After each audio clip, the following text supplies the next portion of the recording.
নমস্কার, রান্নার নতুন রসায়নে আপনাদের সকলকে স্বাগত জানাই। নিরামিষের দিনে আমাদেরকে ভাবতে হয় যে কি রান্না করব যেটা খেলে সবার ভালো লাগবে। আজ এমন একটি সবজি পদ আমি দেখাবো যেটা চট করে সবাই পছন্দ করে না।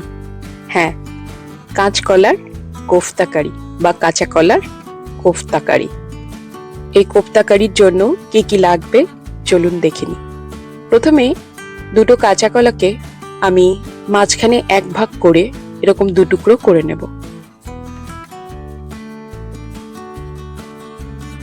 এখন একটি প্রেসার কুকারে হাফ কাপ মতন জল দিয়ে তাতে টুকরো করে রাখা কাঁচা কলাগুলো দিয়ে তার মধ্যে দেব হলুদ এবং অল্প একটু লবণ দিয়ে সেদ্ধ করতে বসাবো।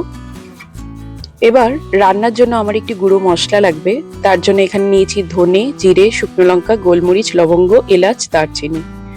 এখানে দুটো স্টিক মতন দারচিনি, 10-12টা মতন এলাচ, দুটো শুকনো লঙ্কা আগে দিয়ে কাঠখোলায় ভেজে নেব। এরপর দিচ্ছি 1 চামচ মতন ধনে, 1 চামচ মতন জিরে, 7-8টা মতন গোলমরিচ এবং 7-8টা মতন লবঙ্গ। ভাজা হয়ে গেলে এর একটি গুঁড়ো করে রেখে দেব এয়ারটাইট বক্সে। মশলাটি অনেক রান্নাতেই লাগে বলে বেশি করে রাখি। এখন দেখুন এখানে কাঁচা কলাগুলো সেদ্ধ হয়ে গেছে। এবার কলার খোসাগুলোকে ছাড়িয়ে নেব।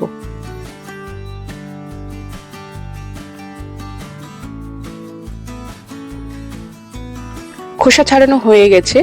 এবার এর মধ্যে দেব 2 চামচ মতন ডাল বাটা, 2 চামচ মতন কোড়ানো নারকেল, স্বাদ মতন নুন, হাফ টিস্পুন মতন হলুদ এবং সেই যে গুঁড়ো করে রেখেছিলাম মশলা তার 1 চামচ এর মধ্যে দিলাম। এবার সবগুলোকে ভালো করে আমরা মেখে নেব, যেন একটাও গোটা গোটা না থাকে। ভালো করে আমরা একটা স্মুথ পেস্ট করে নেব। মাখা হয়ে গেছে। এবার আমরা ছোট ছোট মন্ড কেটে নিয়ে তার কোফতার আকারে গড়ে নেব। দেখুন এইভাবে আমাদের সমস্ত কোফতার শেপ করা হয়ে গেছে। এবার একটি ফ্রাইং প্যানে কোফতাগুলো ভাজার জন্য পরিমাণ মতন সর্ষের তেল দেব। তেল মোটামুটি গরম হলে এর মধ্যে আমরা এক এক করে কোফতাগুলো দিয়ে দেব। তেল যেন খুব বেশি হিট না হয়ে যায়, তাহলে খুব তাড়াতাড়ি উপর পৃষ্ঠাটা পুড়ে যাবে। মাঝারি হিটে আমরা আস্তে আস্তে কোফতাগুলোকে ভেজে নেব। একদিকটা ভাজা হয়ে গেলে আস্তে করে অপর দিকটা উল্টে দিতে হবে। দেখুন কোফতাগুলোর একদিকটা কি সুন্দর সোনালী রঙের ভাজা হয়ে গেছে।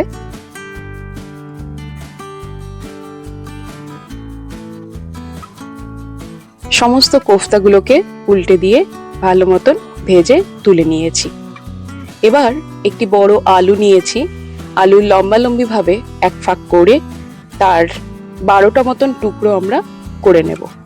আপনারা চাইলে যে যার মতন সাইজের টুকরো করে নিতে পারেন আলুর। এবার ওই তেলে দেব 2টো শুকনো লঙ্কা এবং 2টো এলাচ, একটা স্টিক দারচিনি। একটু ভাজা হলে এর মধ্যে দেব হাফ টিস্পুন মতন জিরে। ফোড়নটা একটু ভাজা হলে এর মধ্যে কেটে রাখা আলুগুলোকে দিয়ে ভাজতে থাকবো। আলু একটু ভাজা হলে এর মধ্যে দেব হাফ টিস্পুন মতন হলুদ আর সামান্য জল, যাতে হলুদটা পুড়ে না যায়। আর আগে হলুদটা দিচ্ছি, তাতে রংটা খুব সুন্দর আসবে। এখন এর মধ্যে দিচ্ছি স্বাদ মতন নুন। এই আলুগুলোকে ভালো করে ভাজতে থাকবো। ভাজা হয়ে গেলে এর মধ্যে দিচ্ছি কাশ্মীরি লাল লঙ্কার গুঁড়ো। এখন এর মধ্যে যাবে 2 চামচ ধনে গুঁড়ো, 2 চামচ জিরে গুঁড়ো।